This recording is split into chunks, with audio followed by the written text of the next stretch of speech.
Well, hello there. Thanks so much for joining me. My name's TK. Welcome back to my channel. If this is your first time here, I just like to talk a lot about how we might be able to live our lives more intentionally and let you know what I'm doing to try to make that happen. A huge way I motivate myself to do things that I don't want to do, like clean the kitchen or walk the dogs, is to make it a little bit more fun by listening to podcasts. And today I have 6 podcasts that have really stuck with me, and these are episodes that have helped shape the way I view the world and look at myself.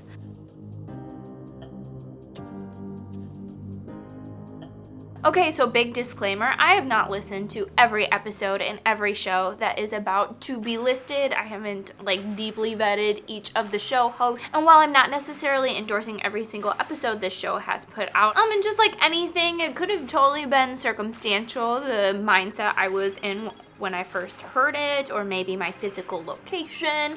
But either way, I think they're both entertaining and educational, and I'll make sure to link to each episode in the description below. Okay, so starting off, I highly recommend that if you have a big chunk of time, say you're on a road trip, or you're doing a really long hike, or maybe you're working on a big project that doesn't take a lot of focus, but does take a lot of time, and you need something to listen to in the background, and you might be a true crime fan, I think you should check out the Silk Road 3-part series from Case File. Now, this series dives pretty deep into the creation, usage, and eventual shutdown of the online black market website called Silk Road. It's full of unchecked ambition, conspiracy, double-crossing, but it doesn't include a lot of the tragedy or violence that some true crime podcasts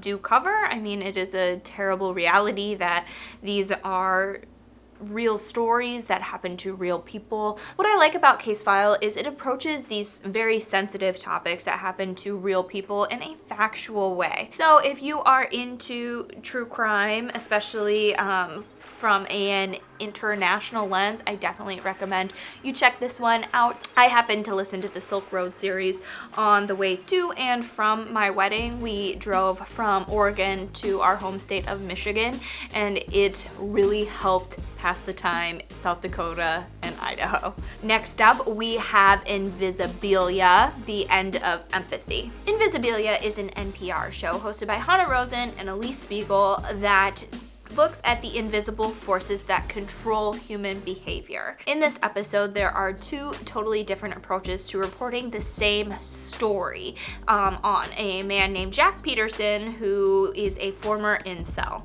It talks about how he came to join the group. It covers some of his past experiences with women, how he became an incel, and how we should or shouldn't feel about that in 2 vastly different approaches. There is some coverage of violence and discussion of sexual assault. But after I listened to it, I approached these difficult conversations in a totally different way, and also reassessed where my empathy should and shouldn't be directed. I highly recommend listening to this episode as well as some of their others. They do a very good job of covering these complex topics and then linking it back in a very human way. Next up, we have the very first episode of Armchair Experts, hosted by Dax Shepard, and his first guest was, surprisingly and probably appropriately, his wife, Kristen Bell. Now, maybe my love for them stems from their Michigan roots, but I think they are just vulnerable and honest in a way that we need more of, especially from the celebrity elite. I remember exactly where I was when I was listening to this episode. I was on a work trip in North Carolina, and I stayed up way too late because I just could not turn it off. It's a long one. It's 2 hours, and the first little bit is kind of clumsy. They start off by bickering, which is not their best look, and the way he's asking her questions are very leading, a little awkward, and he actually puts a disclaimer at the beginning of the episode that he's almost didn't release it because it's so embarrassing to him, but I'm so happy they did, because they get to this point where they're talking philosophy and theology and religion, and she is just so lovely and just keeps bringing the conversation back to this idea of choosing happiness over suffering and the individual responsibility to do so.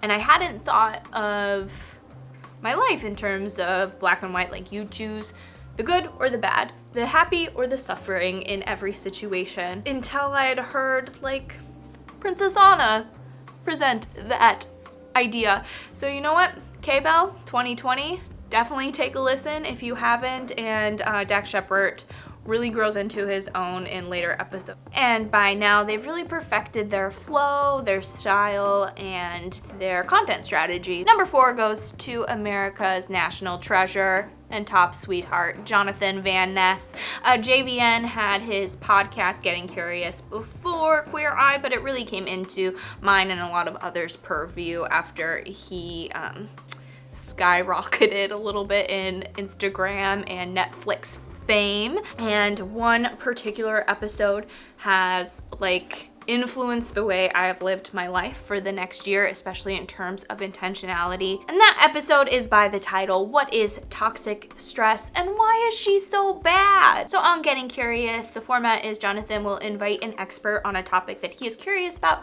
to come on and answer some of his burning questions. So in this case, he has Dr. Caroline Leaf, who has a very long job title that I'm gonna have to reference. Whew, okay.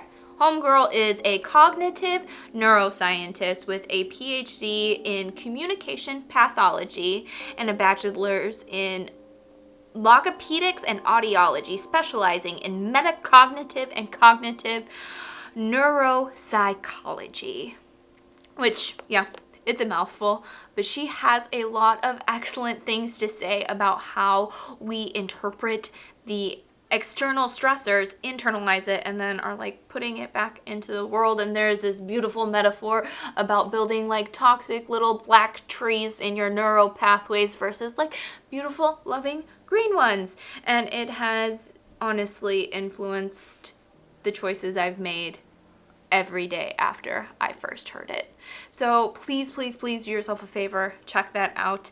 Number 5 comes from one of my biggest lady crushes, and that's Manoush Zamarotti and Jen Poyant over at the podcast Zigzag. So Zigzag has taken many forms over its 4 seasons. I think they're like on episode 23 or 22. They've done a lot. And every season, they kind of just like reinvent their whole model and their scope. And the most recent iteration of this is the business podcast about being human. So in season 4 and season 5, they're really focusing on the people pioneering the business industry. How can we make capitalism better work for us? Because it seems like everyone is experiencing scarcity in some way, whether it's money, time, affection, something.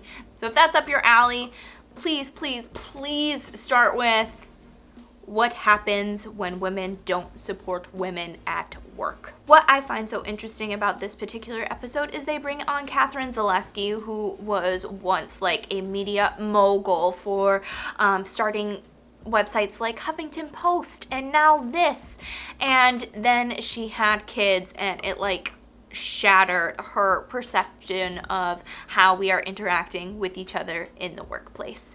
And she actually once interviewed Manoush, the show host, for a job that she didn't end up getting because she needed a flexible schedule because she was a mom with 2 small kids. And it's just a really enlightening and insightful take on how we're interacting with each other in the workplace, whether or not it is female-centric or parent-centric or just like having mutual respect for work-life balance. So I saved the best for last, and my absolute favorite podcast episode I've ever heard is by Hidden Brain, hosted by Shankar Vedanta at NPR, and it is called Tunnel Vision. And this is like a deep exploration of what scarcity mindset does to us through 3 individual stories surrounding scarcity of money, scarcity of food, and scarcity of time. And then they bring in experts to explain how this happens, and most importantly, how we can get out of it. And it was just like one of those like glass shattering moments. Again, I remember exactly where I was the first and second and third time I listened to it. I really can't highly recommend it enough. I do not want to spoil any of it for you. Please just go listen to it. It's so good.